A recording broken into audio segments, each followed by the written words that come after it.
इस सेगमेंट में हम आपके म्यूचुअल फंड से जुड़े सवालों के जवाब दे रहे हैं। हमारे साथ हमारे एक्सपर्ट अभिनव जी बने हुए हैं और काफी सारे दर्शक हैं जो अपने सवालों के जवाब जानना चाहते हैं। जितेंद्र सिंह जी ने हमें फोन किया है दिल्ली से। जितेंद्र जी नमस्कार, बताइए क्या सवाल है आपका। हाँ सर नमस्कार, मैं जितेंद्र सिंह दिल्ली से बोल रहा हूँ जी सर। सबसे पहले तो मैं आपको और पूरी सीएनबीसी आवाज टीम को बधाई दे रहा हूँ कि आपने इतना अच्छा प्रोग्राम शुरू किया है कि हम जैसे नए लोगों के लिए भी म्यूचुअल फंड के बॉन्ड ये सारी चीजें समझना काफी आसान हो गया है। धन्यवाद जितेंद्र जी आपका इस प्यार के लिए। बताइए क्या सवाल है आपका। फंड में इन्वेस्ट करना चाह रहा हूँ जी, तो मैंने सर म्यूचुअल फंड सेलेक्ट किए हैं। ICICI prudential dynamic fund, ICICI discovery fund, HDFC balance, okay HDFC top 200 और एसबीआई इमर्जिंग बिजनेस। ओके, और कितना पैसा लगाना चाहते हैं आप।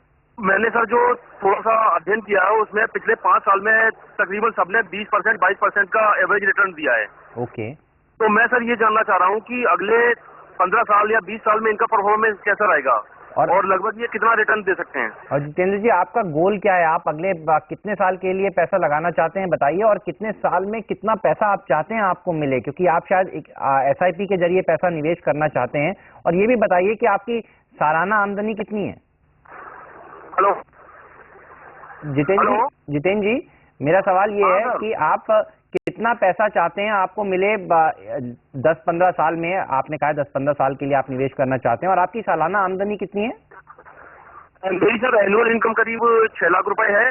ओके, और करीब 20 साल बाद मैं चाहता हूँ कि 70-75 लाख रुपए के आसपास मुझे मिल जाए। अभिनव जी बताइए क्या सलाह देंगे, क्या करना चाहिए, इनमें से किस फंड में कितना पैसा निवेश करेंगे।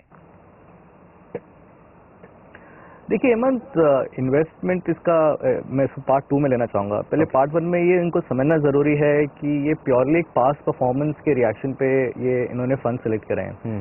तो मेरे हिसाब से हर एक कैटेगरी के जो टॉप 5 परफॉर्मिंग फंड्स पे पिछले 5 साल में जिसका मैक्सिमम रिटर्न है, इन्होंने ऐसे सारे फंड चूज किए हैं। जो भी 5 नाम इन्होंने लिए हैं, उन्होंने सिर्फ ये प्रिज्यूम किया है कि बिकॉज उन्हें 25-30% रिटर्न दिया है पिछले 5 सालों में, ये रिटर्न चलते रहेंगे, जो मेरे हिसाब से एक बहुत गलत अजम्पशन है। कोई भी इन्वेस्टर को कोई अगर सजेस्ट भी करे तो इसको नहीं फॉलो करना चाहिए, बिकॉज ये सारे इन्वेस्टमेंट्स इक्विटी लिंक्ड इन्वेस्टमेंट्स हैं। तो ये प्योरली मार्केट पर डिपेंडेंट रहेंगे कि मार्केट का नजरिया कैसा है, मार्केट किस तरफ चल रहा है। मैं ये नहीं कह रहा हूँ रिटर्न नहीं आ सकते, रिटर्न शायद आएंगे भी और इससे ज्यादा भी आ सकते हैं, बट इस पे आप डिपेंडेंट नहीं रह सकते। आप प्लानिंग 25-30% एनुअल रिटर्न पे नहीं कर सकते।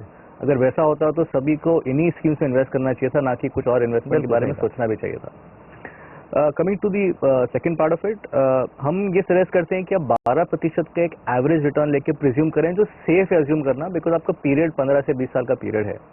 तो उस हिसाब से आप लेके चलेंगे तो डेफिनेटली मेरे हिसाब से 12% रिटर्न इनको बहुत आसानी से ही अचीव कर सकते हैं। ज्यादा ही होएगा, बट 12% एक अच्छा नंबर है प्रिज्यूम करने के लिए।